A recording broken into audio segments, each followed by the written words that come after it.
안녕하십니까? 역사의 거울을 통해 현재를 비추어 보는 시간입니다. 역사 속에는 반복되는 패턴이 있습니다. 한 국가의 경제를 그리고 그 안에서 살아가는 평범한 사람들의 삶을 송두리째 파괴해버리는 무서운 패턴입니다. 지난 100년 동안 이 패턴은 세계의 주요 경제를 잿더미로 만들었습니다. 그리고 지금 2025년을 살아가는 우리 역시 마치 정해진 각본을 읽듯 그 패턴을 한 걸음 한 걸음 따라가고 있습니다. 1923년 독일이 그랬습니다. 화폐가 너무나 가치가 없어져 사람들이 돈을 벽지로 사용했습니다. 빵 한 덩이를 사기 위해 2천억 마르크를 지불해야 했습니다. 돈의 가치가 점심시간이면 절반으로 떨어졌기 때문에 노동자들은 하루에 2번 급여를 받았습니다. 평생 모은 저축은 하룻밤 사이에 공기 중으로 사라졌고 국가의 허리였던 중산층은 완전히 붕괴되었습니다. 2008년 짐바브웨가 정확히 같은 길을 걸었습니다. 정부는 100조 달러짜리 지폐를 발행했지만 그 돈으로는 버스표 한 장도 살 수 없었습니다. 물가는 24시간마다 2배로 뛰었고 화폐는 말 그대로 죽음을 맞이했습니다.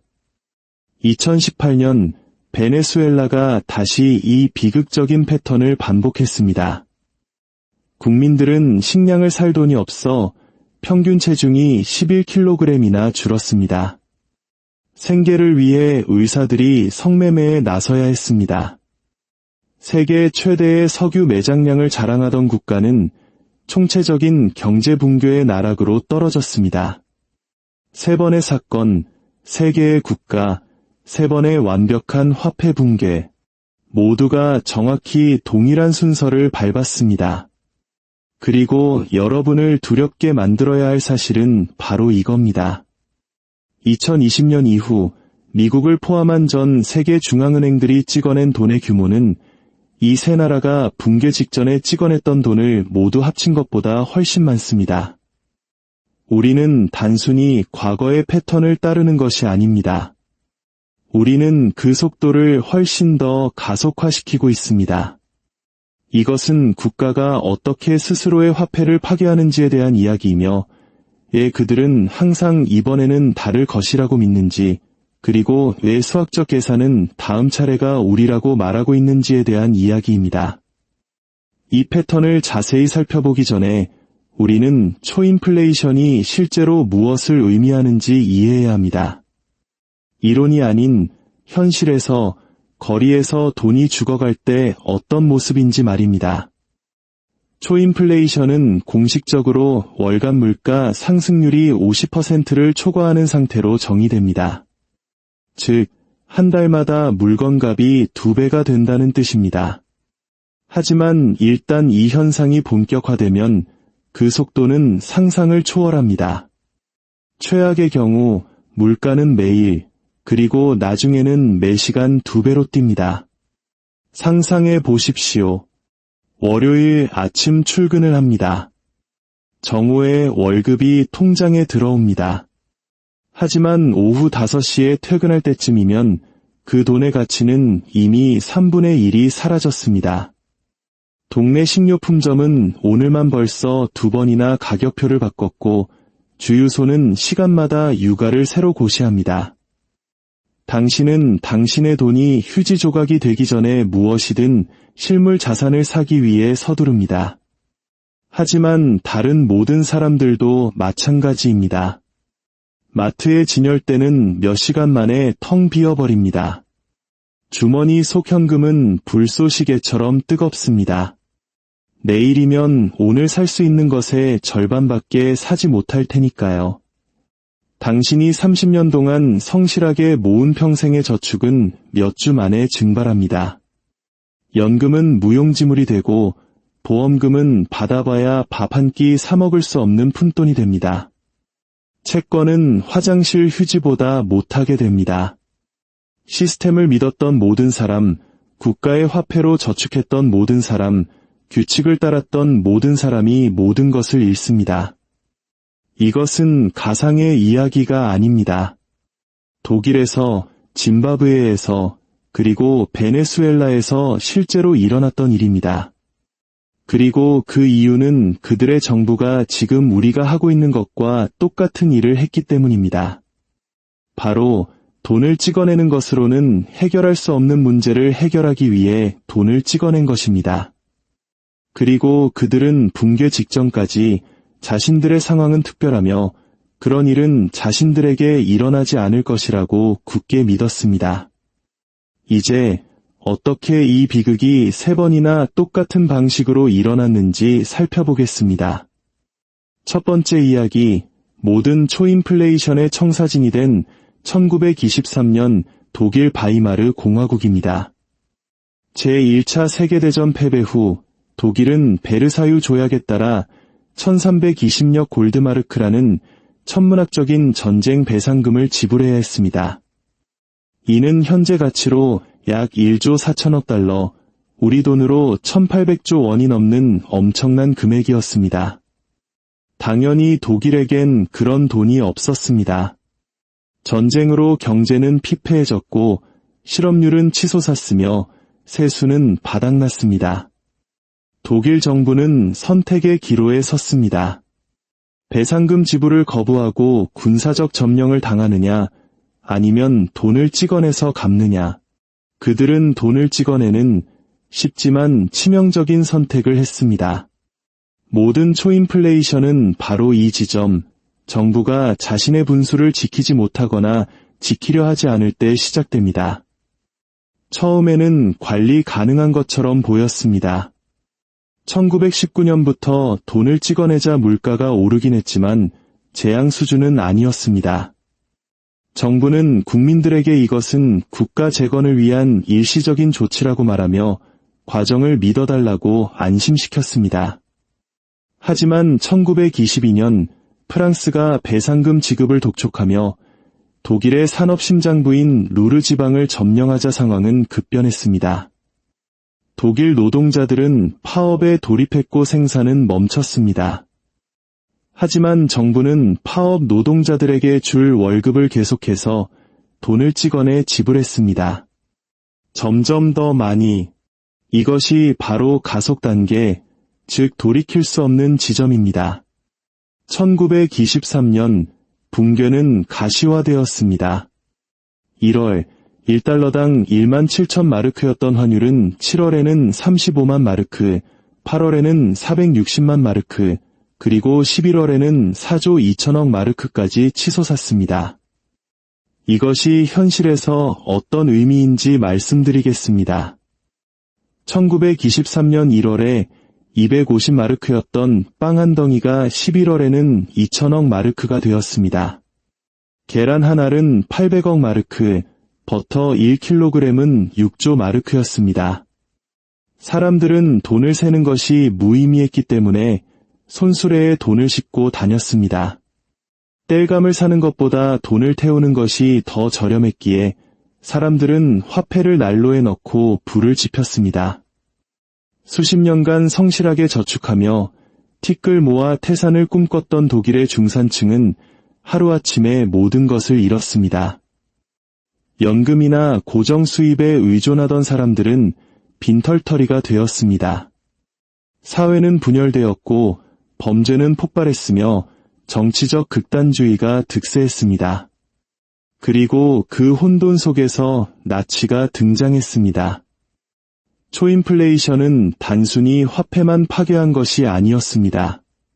그것은 사회구조와 정부에 대한 신뢰, 그리고 미래 그 자체를 파괴했습니다. 85년 후 또 다른 국가가 정확히 같은 대본을 따랐습니다. 2000년대의 짐바브웨입니다. 한때 아프리카의 빵바구니라 불리며 풍부한 농산물 수출을 자랑하던 나라였습니다. 그러나 2000년 정부가 백인 소유 농장을 강제 몰수하여 재분배하기 시작하면서 농업 생산량은 급감했고 경제는 무너졌습니다. 세수가 줄어들자 정부는 1919년 독일과 같은 선택에 직면했습니다. 그리고 그들은 돈을 찍어냈습니다. 2007년 인플레이션은 10만 %에 달했습니다. 상점은 텅 비었고 공장은 문을 닫았습니다. 정부는 더 많은 돈을 찍어내고 가격 통제를 시행하는 것으로 대응했지만 이는 상황을 악화시킬 뿐이었습니다. 2008년 짐바브웨는 역사에 이름을 남기게 됩니다. 연간 인플레이션율은 897%로 추정되었습니다. 해는 1 뒤에 0이 22개나 붙는 단위입니다. 물가는 24시간마다 2배로 뛰었습니다. 월요일에 1달러였던 콜라 한 병이 다음 주 월요일에는 128달러가 되는 시기였습니다. 중앙은행은 100조 달러 지폐를 발행했습니다. 오타가 아닙니다. 100조 달러 지폐 한 장으로 계란 3개도 살 수 없었습니다. 사람들은 자국 화폐 사용을 포기했습니다. 국가 GDP는 반토막 났고 실업률은 94%에 달했으며 국민들은 영양실조로 고통받았습니다. 2009년 짐바브웨는 공식적으로 자국 화폐를 포기했습니다. 평생 짐바브웨 달러로 저축한 사람들은 모든 것을 잃었습니다. 그리고 10년 후 또 다른 나라가 이 패턴을 증명했습니다. 바로 베네수엘라입니다. 사우디아라비아보다 더 많은 세계 최대의 석유 매장량을 가진 나라. 2000년대 초반만 해도 남미에서 가장 부유한 국가였습니다. 그러나 정부는 세수로는 감당할 수 없는 막대한 사회복지 프로그램을 시행했고 부족한 재원은 어김없이 돈을 찍어내 메웠습니다. 2012년부터 2017년까지 베네수엘라의 통화 공급량은 14,000% 증가했습니다. 14%가 아닙니다. 14,000%입니다. 2018년 붕괴는 가속화되었습니다. 인플레이션은 130만 %를 넘어 연말에는 1000만 %에 육박했습니다. 정부는 화폐에서 0을 5개 떼어내는 화폐 개혁을 단행했지만 즉시 실패했습니다. 2021년에는 0을 6개 더 떼어냈지만 역시 실패했습니다. 500만 명이 넘는 국민이 난민이 되어 나라를 떠났습니다. 남은 사람들은 영양실조로 평균 체중이 11kg 줄었습니다. 의사, 교사, 엔지니어들이 생계를 위해 직업을 버리고 성매매에 나서거나 국외로 탈출했습니다. 국가 경제는 대공황 시절보다 더 심하게 붕괴했습니다. 이제 이 3번의 비극에 공통적으로 나타나는 죽음의 패턴을 단계별로 분석해 보겠습니다. 이 패턴을 이해하면 지금 벌어지고 있는 일이 왜 우리를 두렵게 해야 하는지 알게 될 것입니다. 1단계, 위기의 발생. 모든 초인플레이션은 위기에서 시작됩니다. 독일은 전쟁 배상금, 짐바브웨는 농업 붕괴, 베네수엘라는 유가 하락과 사회주의 정책이었습니다. 위기는 정부의 재정 적자를 만듭니다. 2단계, 운명적 선택. 정부는 지출 삭감, 증세, 채무 불이행, 혹은 화폐 발행이라는 선택지에 직면합니다. 앞의 3가지는 정치적으로 고통스럽고 인기가 없습니다.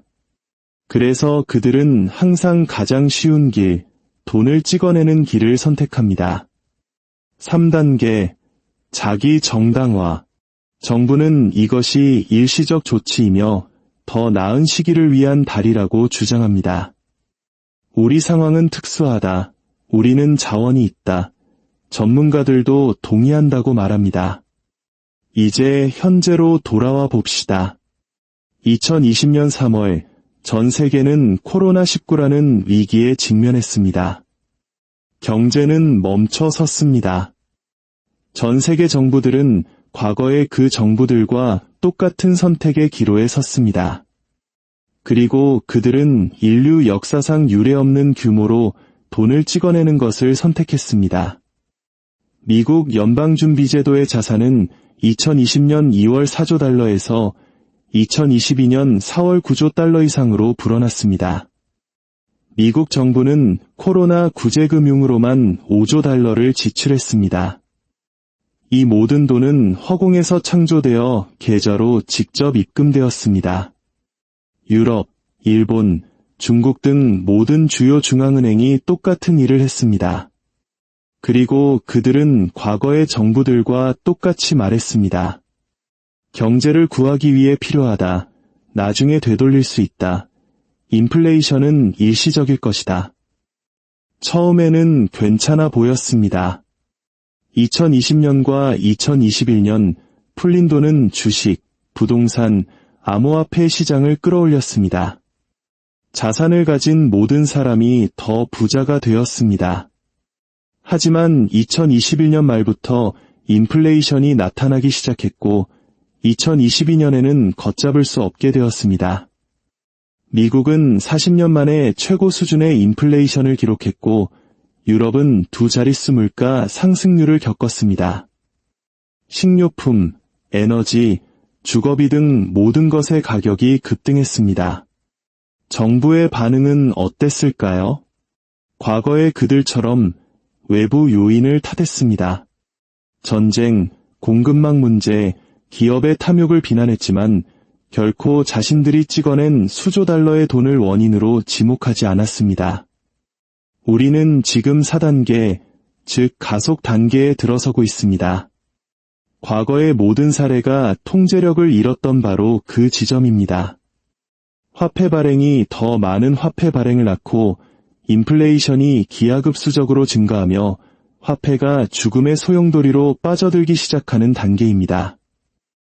우리에게는 1997년 IMF 외환위기의 고통스러운 기억이 있습니다. 당시 원화 가치가 폭락하며 평생 모은 재산이 반토막나고 수많은 기업이 무너졌던 그 아픔을 기억하실 겁니다. 초인플레이션은 그보다 훨씬 더 비교할 수 없을 정도로 파괴적입니다. 지난 100년간 세계의 경제가 이 정확한 패턴을 따라 무너졌습니다. 그들은 매번 자신들은 다르다고 생각했지만 결국 수학이 승리했습니다. 번영을 인쇄할 수는 없으며 허공에서 불을 창조할 수는 없습니다. 통화 팽창의 결과는 영원히 피할 수 없습니다. 청구서는 반드시 날아옵니다. 우리는 지금 이번에는 다르다는 말을 듣고 있습니다. 우리에게는 더 나은 도구와 경제학자들이 있다고 합니다. 과거 바이마르 공화국에서, 짐바브웨에서, 베네수엘라에서도 붕괴 직전까지 똑같은 말을 했습니다. 역사는 완벽하게 반복되지는 않지만 그 메아리는 시대를 넘어 울려 퍼집니다. 그리고 지금 그 메아리는 우리의 귓가에 너무나도 크고 선명하게 들리고 있습니다. 어쩌면 우리는 탈출구를 찾을지도 모릅니다. 어쩌면 현대 중앙은행들은 과거에는 불가능했던 기적을 이뤄낼지도 모릅니다. 어쩌면 이번에는 정말로 다를지도 모릅니다. 하지만 역사의 패턴은 그렇지 않다고 말합니다. 수학은 그렇지 않다고 말합니다. 그리고 이미 3번이나 이 연극의 결말을 지켜본 역사는 우리가 또다시 같은 교훈을 아주 혹독한 방식으로 배우게 될 것이라고 경고하고 있습니다. 오늘 이야기가 미래를 대비하는 지혜를 주었다면 여러분이 아끼는 사람들에게 이 내용을 공유해 주십시오. 지식을 나누는 것은 어둠 속에서 함께 등불을 밝히는 것과 같습니다. 구독과 알림 설정을 통해 역사의 지혜를 놓치지 마시기 바랍니다.